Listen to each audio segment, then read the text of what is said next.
The first episode of Season 2 picks up where Margaret Atwood's 1985 book left off. George Kraychyk, Hulu. It's not always easy turning a beloved book into a TV show.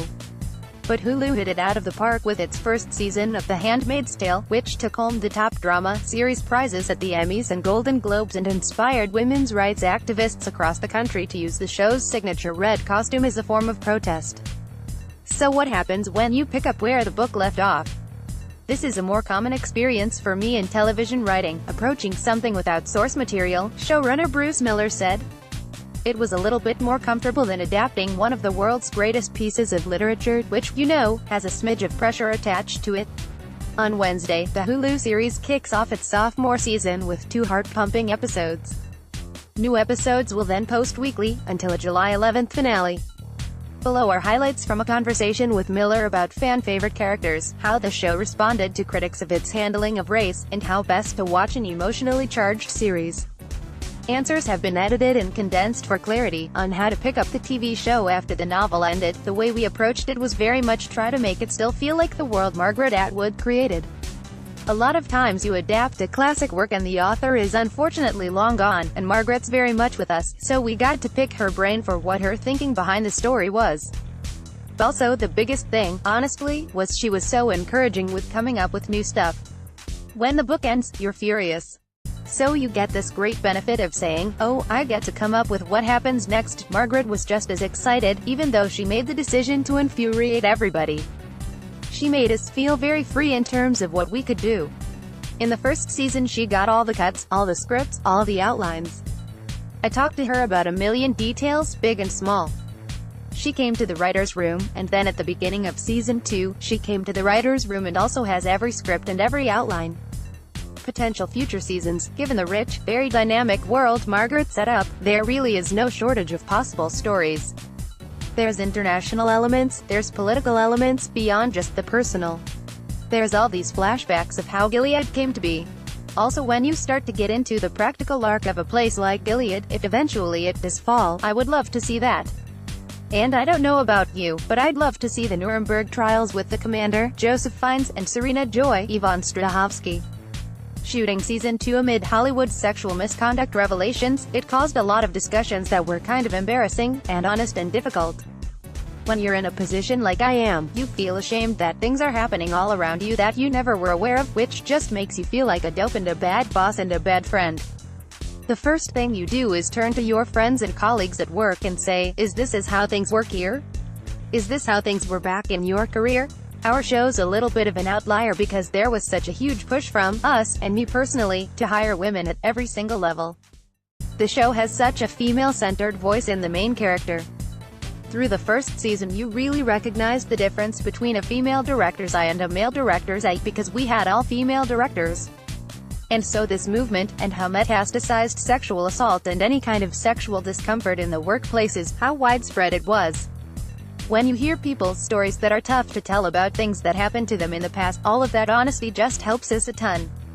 And for us, we're saying, okay, let's take it 4 or 5 steps down the road, and how might that turn into one of the forces that created Gilead? In June, episode 201, Offred, Elizabeth Moss, reckons with the consequences of a dangerous decision while haunted by memories from her past and the violent beginnings of Gilead. George Kraychyk, Hulu. The political environment shaping Season 2, it's a combination of just having a bunch of news and political junkies on the writing staff and in the cast, and it's a very political time. People are talking politics all the time. That isn't true at every point in history, about what it means to be a democracy, and the way we would need to be led and what is moral leadership. And that's kind of the world the show swims in. We certainly don't have to reach for relevance. Margaret did that for us, and unfortunately, the tide of history did that for us. The criticism that Season 1 didn't directly address race, in the book, it was an all-white society. And we didn't want the show to not look like the society that people have around them today, because anything that can make it not your world, it can make it feel not as scary. It is important for us to represent people of color both visually in the world and narratively, and follow these people's stories, and how much of a force race and racism was in their journey to where they got. We still want to tell those stories. That said, we were criticized and we took it to heart.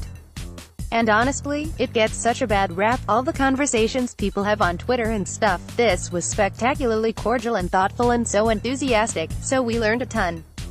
We are dealing with politics and fertility, and good God, there's women's sovereignty over their own bodies, and I think we are just going to continue to focus on that struggle. But race is a huge factor in that. This season, we made kind of a big effort to explore those things a little more deeply. Aunt Lydia, and Dowd, and other characters' backstories. Even though we wanted to tell Aunt Lydia's backstory this year, we didn't end up getting to it. You just have so much story to tell. Some shows, I feel like they do backstory just to do backstory, but for us, it's so much part of the present story. This year we see a little bit of Emily's backstory, with Alexis Bledel. We see a good bit of Moira's, Samira Wiley, backstory. But also I'm incredibly curious about what the heck leads someone like Lydia to be the amalgam of cruelty and charity that she has become. Elizabeth Moss is Offred. Take 5, Hulu, How to Best Watch This Emotionally Taxing Series. Listen, I'm with you. I find it a really challenging show to make and watch over and over again, because a lot of it is stories of a terrible place. A character like Offred, Elizabeth Moss, what makes her triumph so miraculous is the fact that her circumstance is so horrendous and awful. It's so gut-wrenching.